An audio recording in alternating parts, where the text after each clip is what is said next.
La Minute, Kroneur Attitude. Jean-Baptiste Tuzet. Les intrigants de la République, de Bernard Tapie à Bernard Mourad.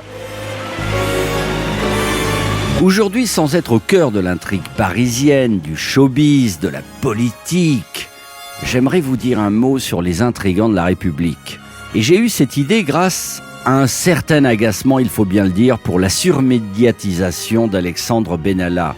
Au risque de vous choquer, les intrigues de ce garçon avec la République sont à mon sens absolument inintéressantes. Car chaque gouvernement a connu ces intrigants de la République, plus ou moins talentueux, plus ou moins sérieux. L'histoire est toujours la même. En pleine ascension, ou en plein succès, ou dans les périodes de doute, le président de la République rencontre un intrigant audacieux. Cet intrigant, souvent plein de ressources, fait surtout montre d'une assurance implacable, qui amuse le président ou le futur président. Les puissants adorent qu'on les tutoie et qu'on leur affirme avec conviction des vérités, car sans le montrer, ils doutent souvent eux-mêmes. C'est ainsi que dans les années 80, le génial et impressionnant François Mitterrand avait craqué pour le fougueux et audacieux Bernard Tapie, pour ensuite utiliser son aura et le laisser tomber ensuite. L'affaire se passe souvent en 3 temps. Bernard Tapie, à qui élégance oblige, on ne peut que souhaiter un bon rétablissement et qui prochainement devra comparaître dans son procès. Tout comme Alexandre Benalla, un intrigant qui voulait travailler à tout prix auprès des puissants et qui a réussi à s'intégrer dans l'équipe conquérante du président Macron. Un souvenir sûrement merveilleux où Emmanuel Macron, bras de chemise, entouré de sa jeune garde, partait à l'assaut du pouvoir. Ces moments de conquête, ça crée sûrement des liens forts, une confiance, de merveilleux souvenirs.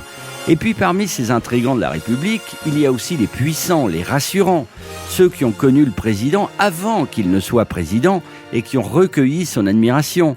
C'est ainsi que ces dernières années, parmi les proches, les éminences grises du président, il y avait et il y a toujours non pas Bernard Tapie, mais Bernard Mourad, homme fougueux et sûr de lui, qui n'en est pas moins le président de Bank of America. Récemment, le magazine Vanity Fair s'extasiait de sa proximité avec le président de la République et de ses SMS incroyables qu'il s'envoyait de manière coutumière avec un langage trop chou du style « Love you »,« Yalla Forza mon chou »,« Mon petit lapin ».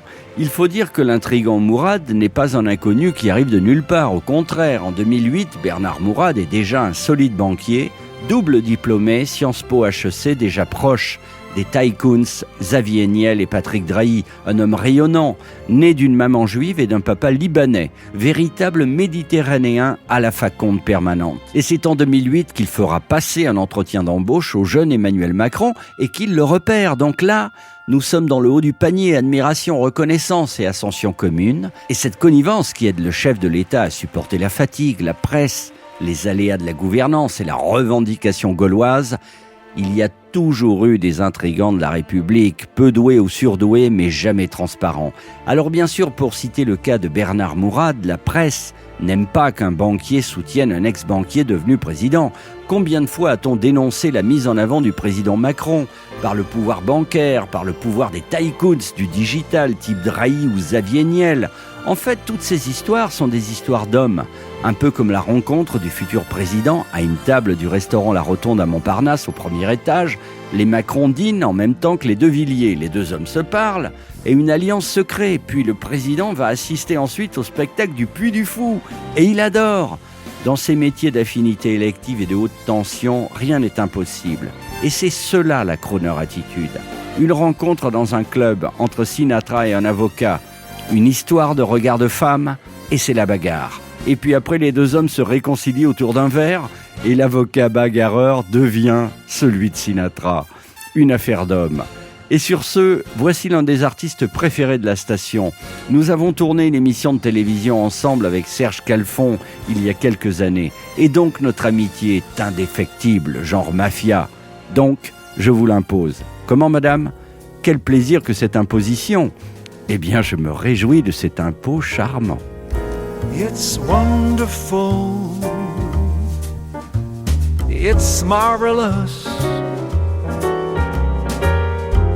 you should care for me. It's awful nice it's paradise. It's what I love to see. You've made my life so glamorous.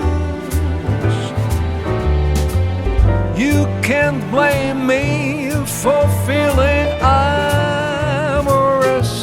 Oh, it's wonderful. It's marvelous that you should care for me.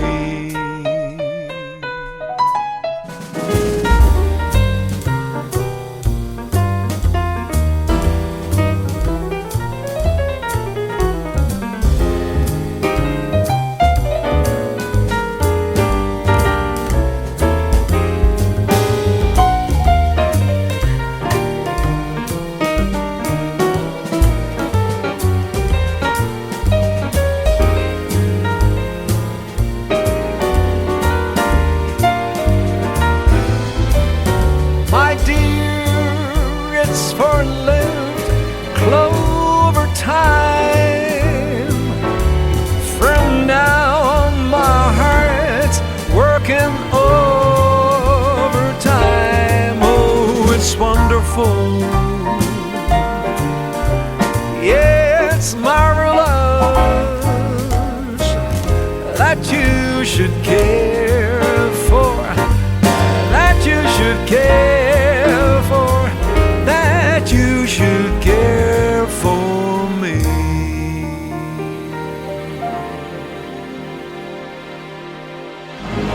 Retrouvez la Minute Crooner Attitude de Jean-Baptiste Tuzet Tous les jours à 10h15 et 17h18 et sur Internet en podcast sur le crooner.fr.